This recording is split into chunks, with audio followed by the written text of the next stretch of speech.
Good afternoon. How are you doing today?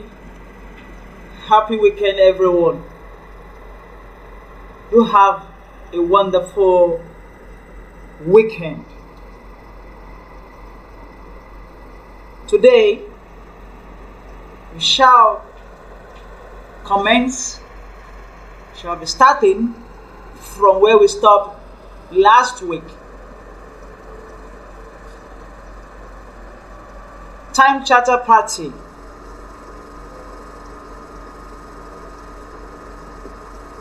We are beginning from Time Charter Party. It is a legal document that outlines the terms and conditions for the charter of a specific vessel for a defined era or period.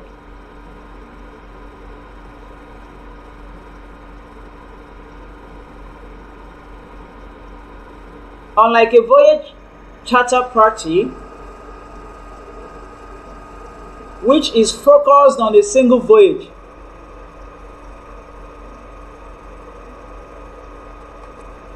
a time charter party grants the charterer the use of the vessel for a specified duration. The ship owner retains possession of and control of the vessel, while the charterer is responsible for operational aspects during the charter period.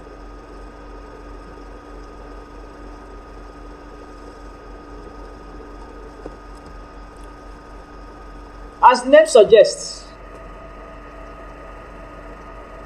a time charter party is a legal document that binds both the charterer and the ship owner.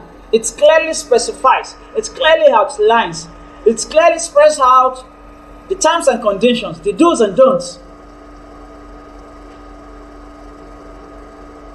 for the charter of a specific vessel.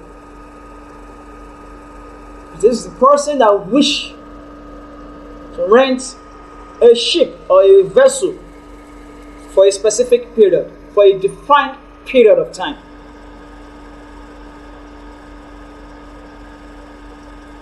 The ship owner then retains possession and control of the vessel, while the charterer is responsible for the operational aspects during the charter period.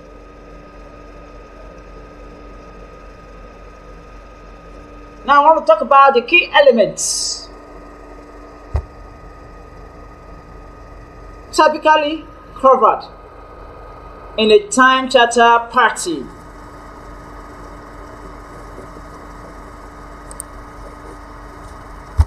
The key elements covered under time charter party.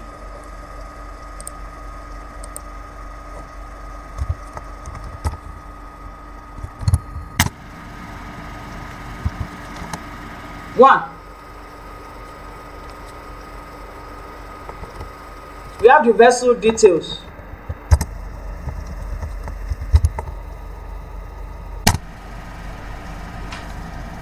Two,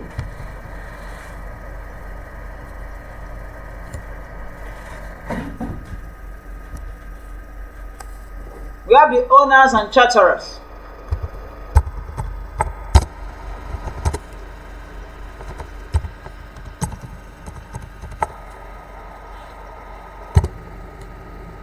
Three, we have the hire and duration.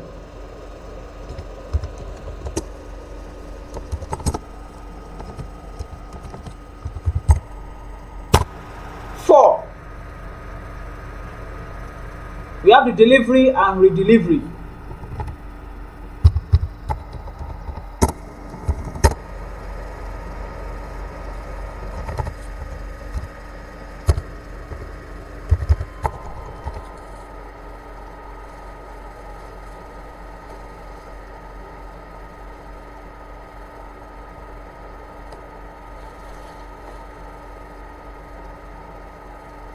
5. We have the place of delivery.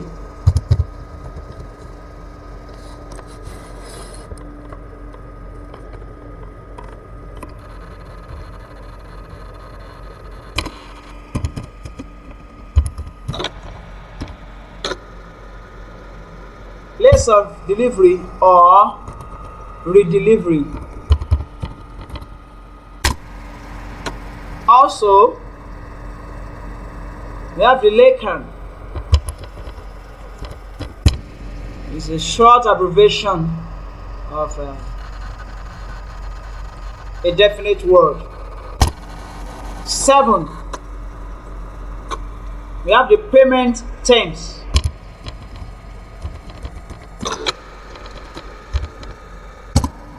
8. We have the off hire.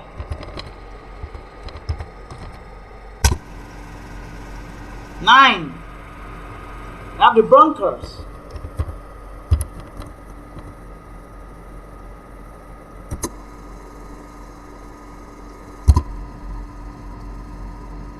'Also,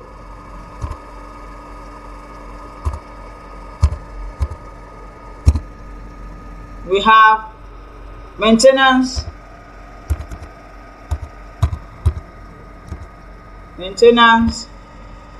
and running expenses.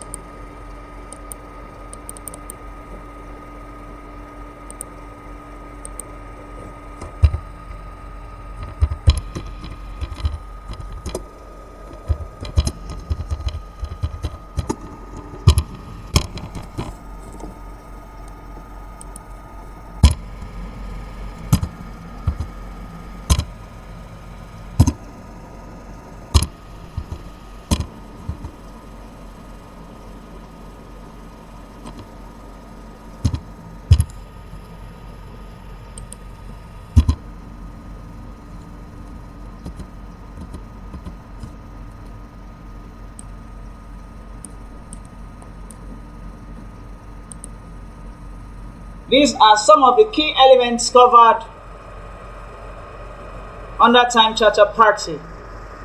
We will now explain them one after the other. The vessel details. This talks about the identification of the vessel, the type of flag that will be raised, the vessel name and tonnage.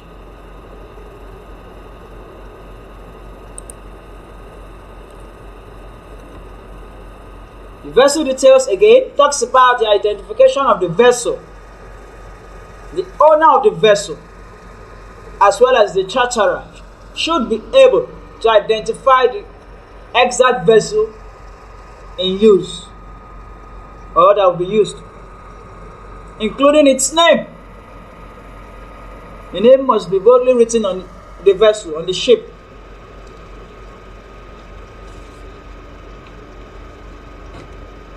We have the type of the vessel. What type of vessel is it? The tonnage and the flag raised. The type of flag, the color.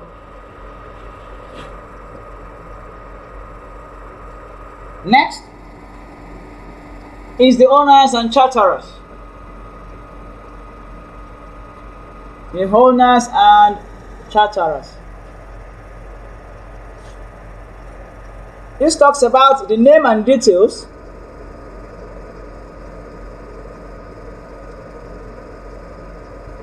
of the ship owners and the charterers. The paraphernalia, the basic attributes, the characteristics, the details, which must be brief. A brief description of the ship owner or owners and the charterer or charterers. This is explicit enough.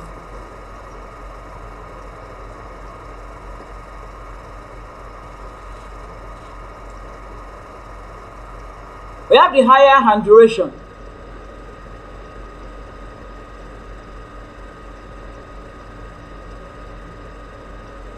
The hire It is the rental paid by the charterer as the person that wants to make use of the vessel. He pays a certain amount to the ship owner for making use of the vessel for a defined or specific period of time. The duration of the charter period is clearly specified, clearly stated in the MOU signed by both parties involved.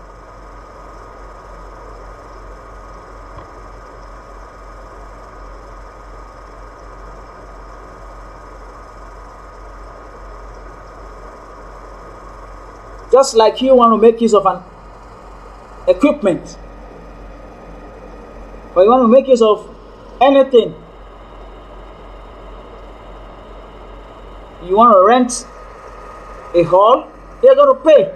That is called rental or rent. So in the case of a ship or vessel, in case of maritime,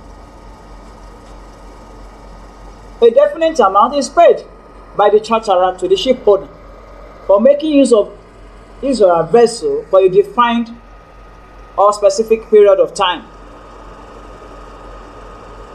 during which the charter period is boldly stated.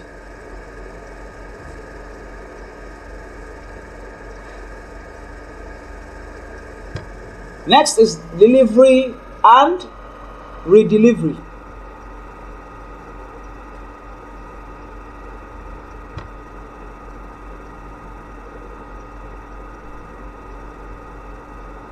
This clearly states or outlines the conditions for the delivery of the vessel to the charterer and the redelivery to the ship owner at the end of the charter period.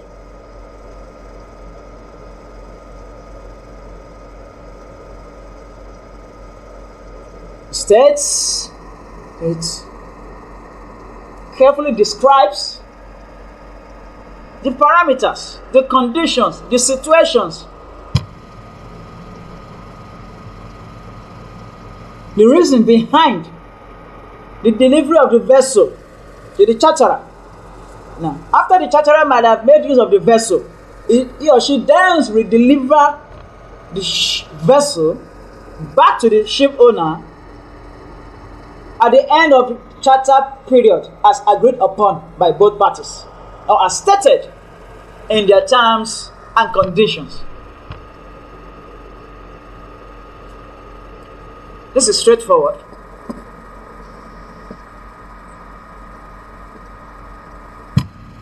Now, the place of delivery or redelivery. This describes the location where the vessel will be delivered, the area, the geographical territory, the area of jurisdiction, the place, the location,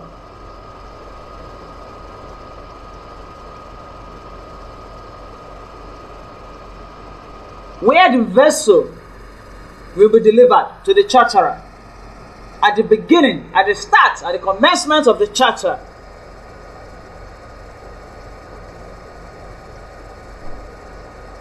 And where it will be redelivered at the end of the charter period. That is, after making use of the vessel, there is a place, there is a location where the vessel will be redelivered to, as carefully stated between both parties.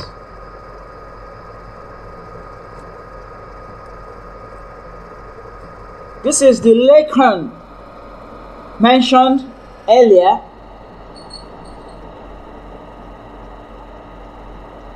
The short form of lay days and counseling.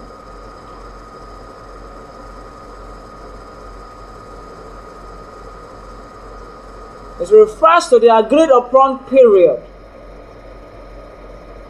during which the charterer can nominate the vessel for loading or discharging operations.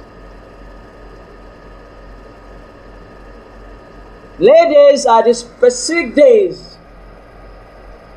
Lay days are the defined days within the lacon during which loading or discharging operations must commence. They are the days, as agreed upon by both parties, during which there will be loading cargo or discharging of items on board on the ship, which must of course commence. On the other hand, cancelling dates specifically outlines or describes the end period, the deadline for cancelling the charter if the vessel is not nominated within the lacon.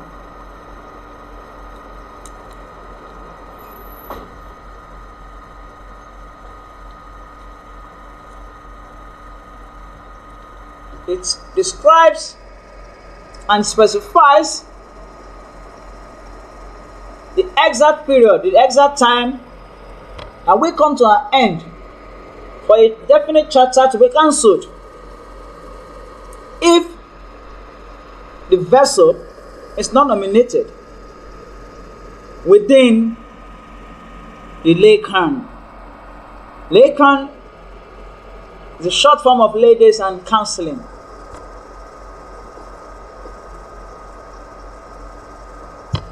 We also have the payment terms.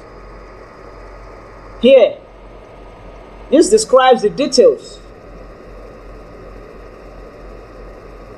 regarding the payment of hire. Should there be any advance payments in the process, this will be stated under payment terms.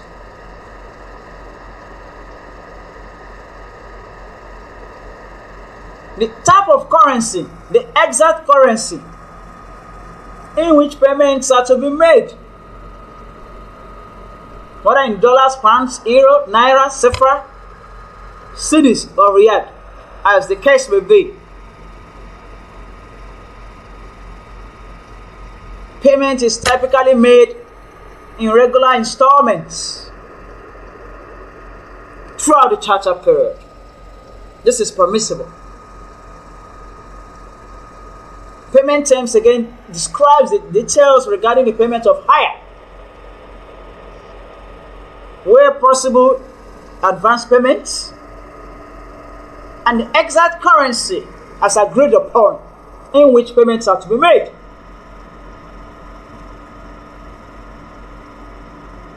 And clearly states that payment is typically made in regular installments throughout the charter period.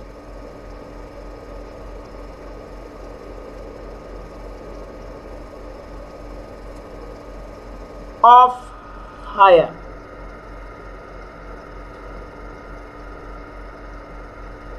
The off hire explains the conditions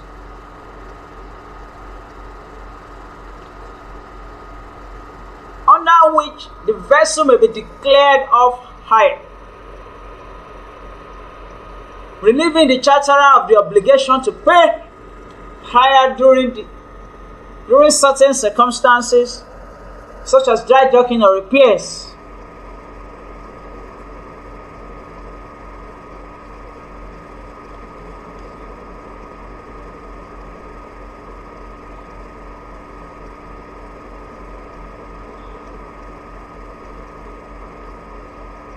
In other words,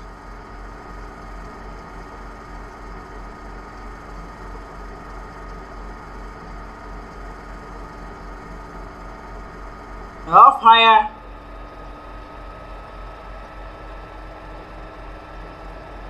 gets a boost gets compensated.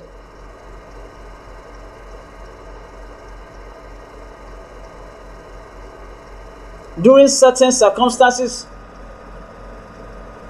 outside his or her control, especially that which has to do with repairs and dry docking.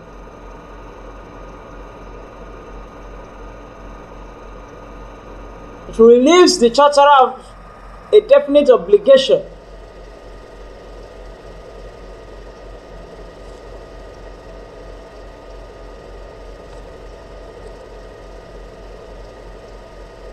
Next is bunkers.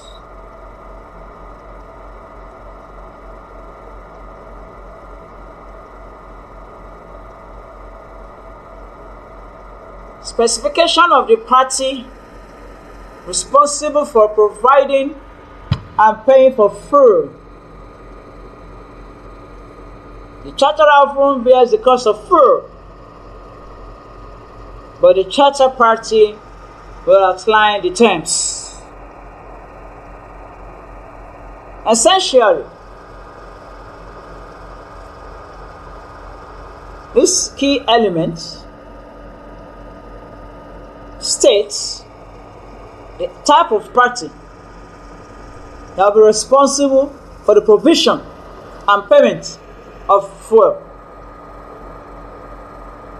And in most cases, it is the charterer that bears the cost of fuel.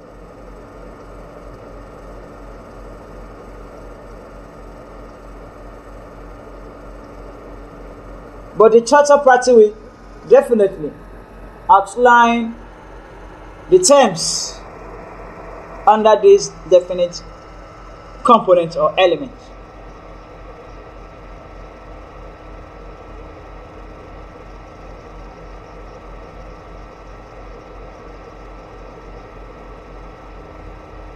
Maintenance and running expenses.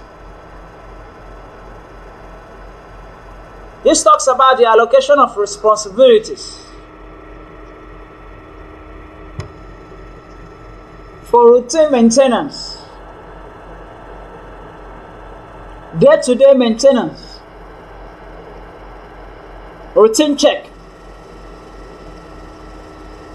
repair costs, and other running expenses during the charter period. The charterer is typically responsible for day-to-day operational expenses.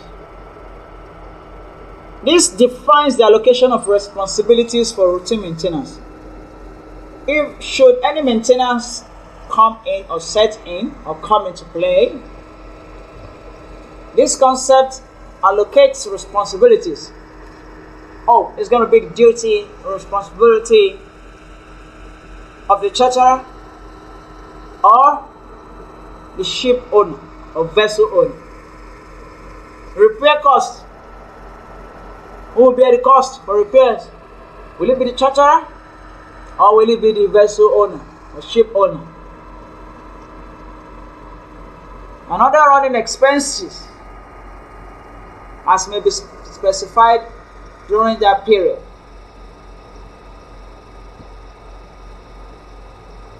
Of course, the charterer is typically responsible for day-to-day operational expenses.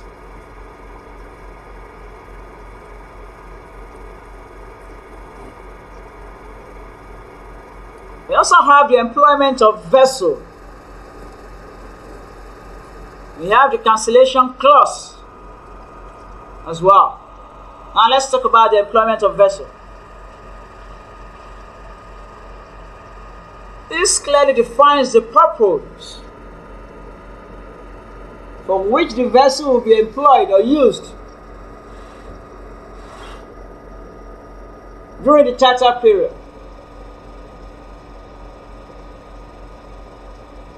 Such as transporting certain types of cargo,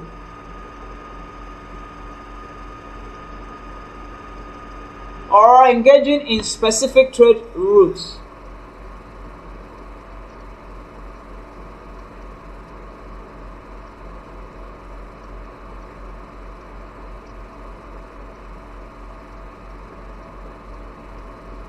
The employment of vessel clearly states the purpose for which the vessel will be utilized. During the charter period, such as transporting certain types of cargo or engaging in specific trade routes. This is as clearly defined in the Memorandum of Understanding by both parties involved.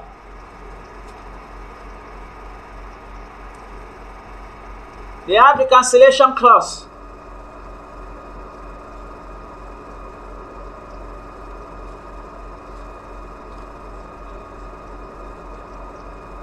The cancellation clause spells out the conditions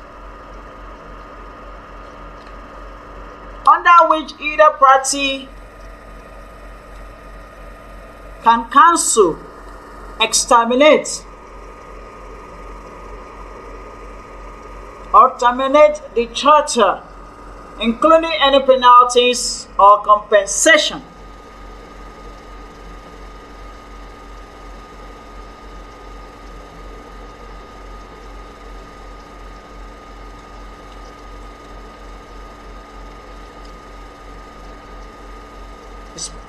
States the situations, the conditions under which either party, that is the ship owner and the charterer, can cancel the charter.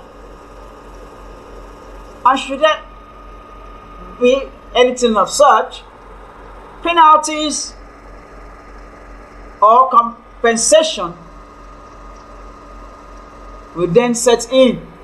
It attracts penalties and or compensation by both parties. Should it be the case of the charterer knows that there will be penalties. But in the case of the ship owner, compensation then sets in.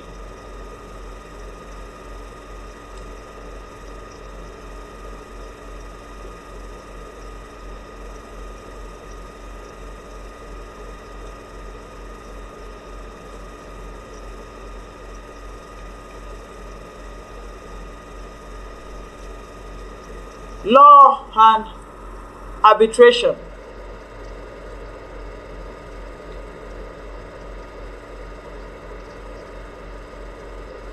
Specification of the governing law and the mechanism for resolving disputes is done often through arbitration.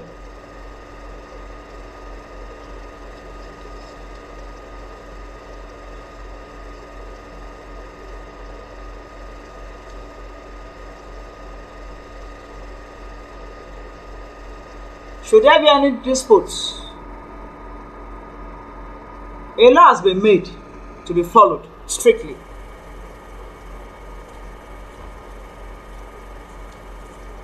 And should there be any conflict of interest, should there be any conflict or any conflicting issue, disputes, disagreements, this is done through arbitration.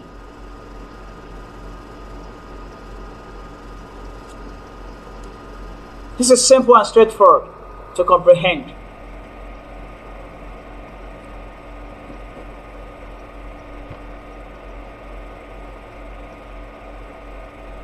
The time charter parties provide flexibility for both ship owners and charterers.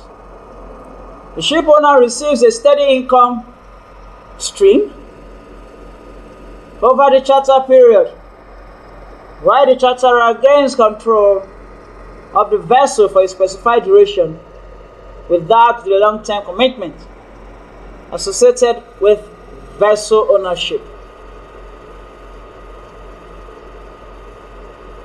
Legal professionals, ship owners, and charterers engage in negotiations to define and clarify the terms based on the specific requirements of the charter.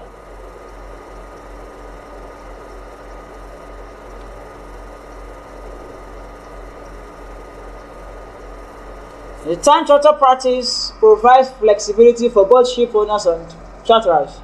This clearly means that it makes business easy to do,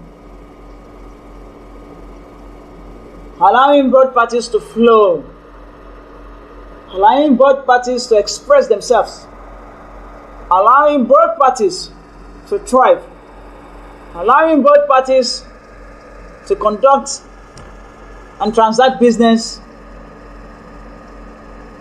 subject to laid down rules and regulations. Of course, negotiations will set in,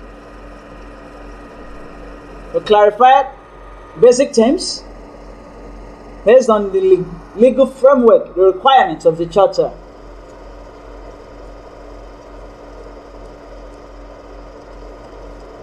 What are the clauses in a time charter party?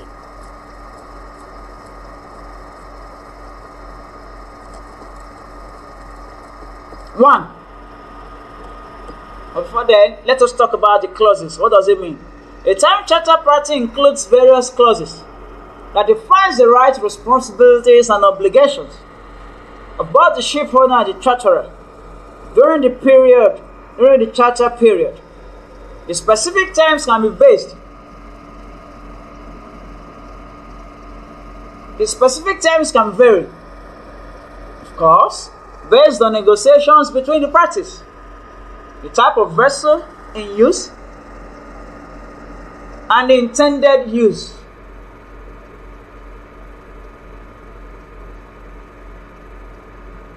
Now, I want to talk about the common clauses found in a time charter party.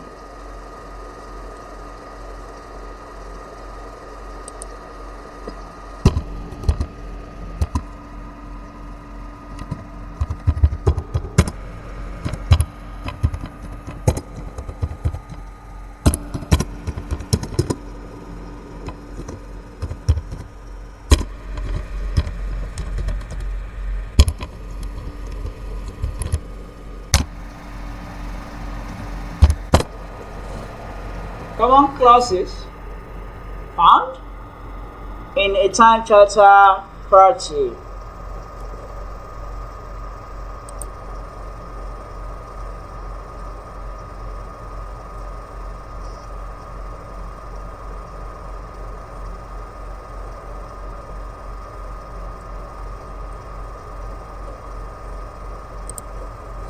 We have the hire clause.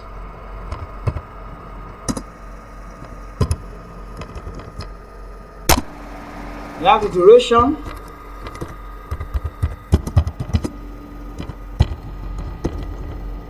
We have the duration of charter.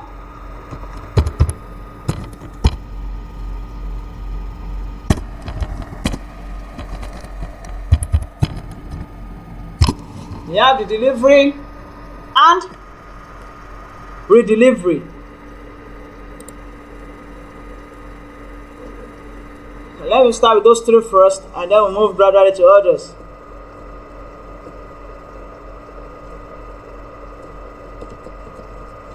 And the first one here is hire clause. H-I-R-E, hire. This specifies the rate at which the charterer will pay hire.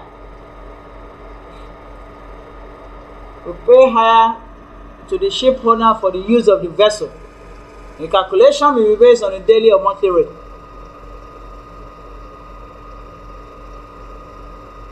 It defines the rate, the amount in which the charterer will pay the person trying to hire the ship, that is the charterer, pay this amount to the ship owner for making use of the vessel. And the computation will be based on the daily or monthly rates. Again, we're talking about the Common clauses found in a time charter party. Second one here is the duration of charter. It clearly states the period for which the vessel is chartered. This could be a fixed period of 6 months or a year, as the case may be, or an open-ended charter with the option to terminate with notice. Duration states the period, the time frame, the era for which a definite vessel is in use.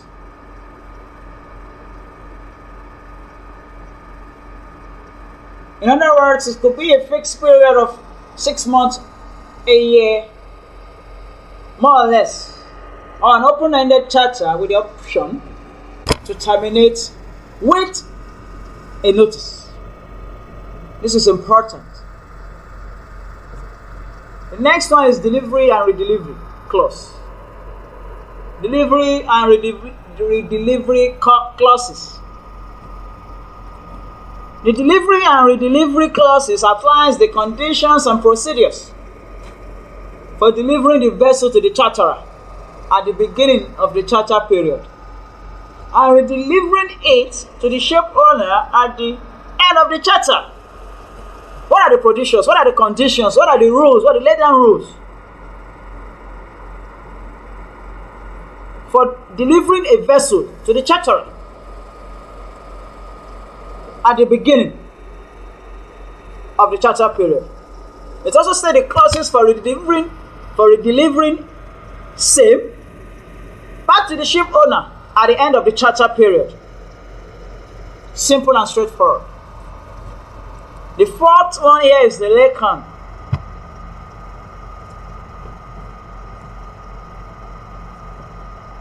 That's the lay days and cancelling.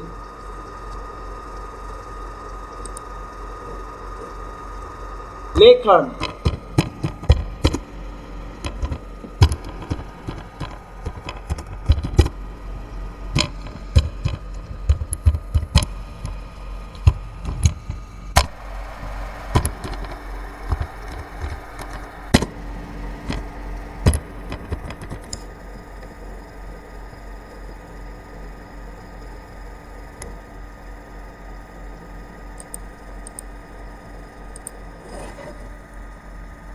This clearly specifies the laycan period during which the charterer can nominate the vessel, as emphasized a while ago, for loading or discharging operations.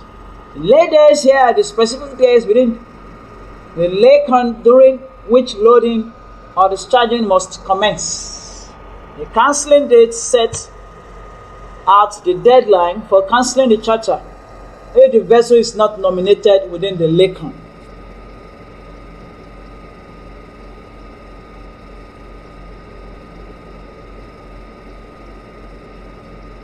The clauses are there. The period during which a vessel can be nominated.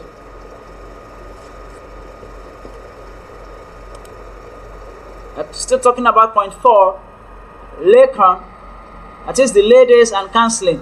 Talks about the period during which a vessel can be nominated. Yes, is done during a specified or a defined period for such to happen, after which cancellation will then set in if it is not done within the stated charter period. Cancellation or cancelling of such will then set in.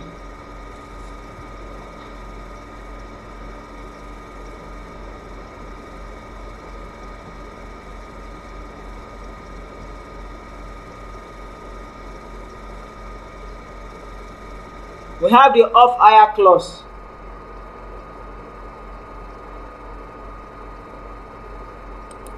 The off-hire clause describes the circumstances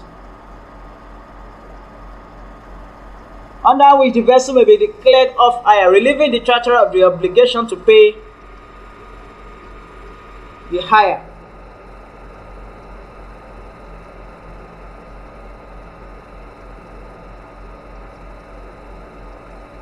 The common off-hire events include a dry docking or repairs that are the responsibility of the ship owner.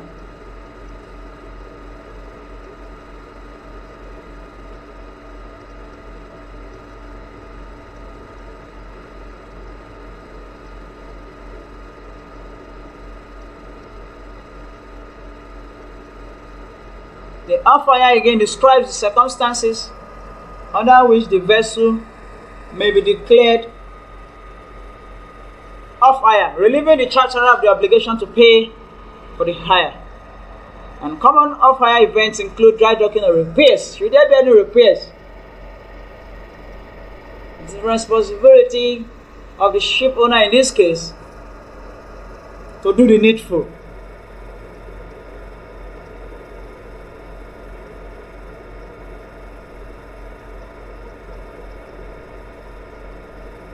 You have the bunkers clause.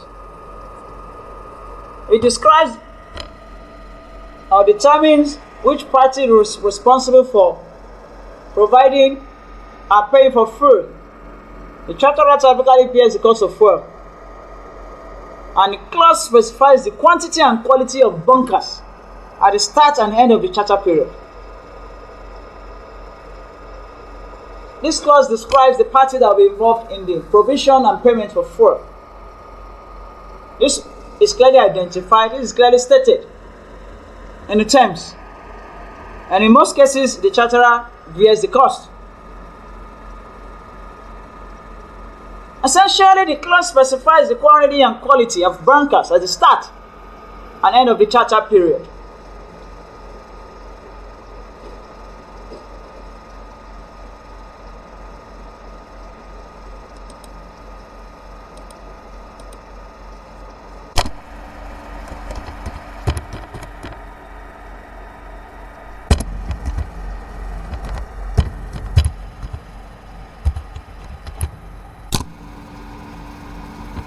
Next is the maintenance and running expenses.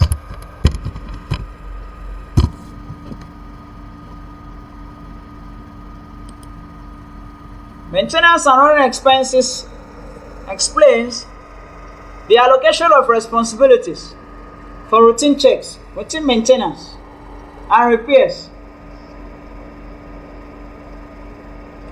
and other running expenses during the charter period.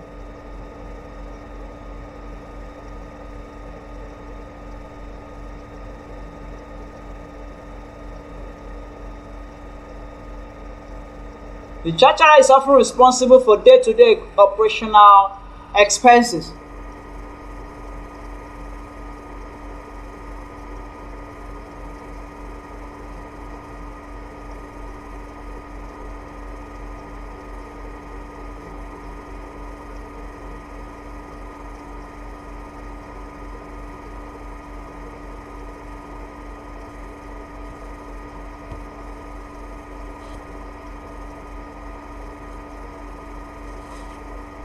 It allocates the responsibilities for routine checks, daily checks, regular checks, repairs, and other running expenses that may crop up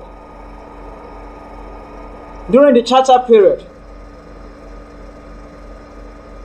Oftentimes, the charterer bears the cost for operational expenses, the day-to-day operational expenses.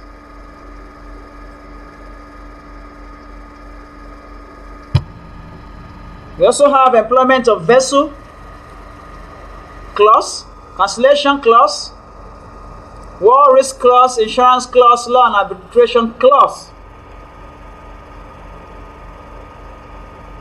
So when next we meet, we shall continue from employment of vessel clause. Thank you for listening.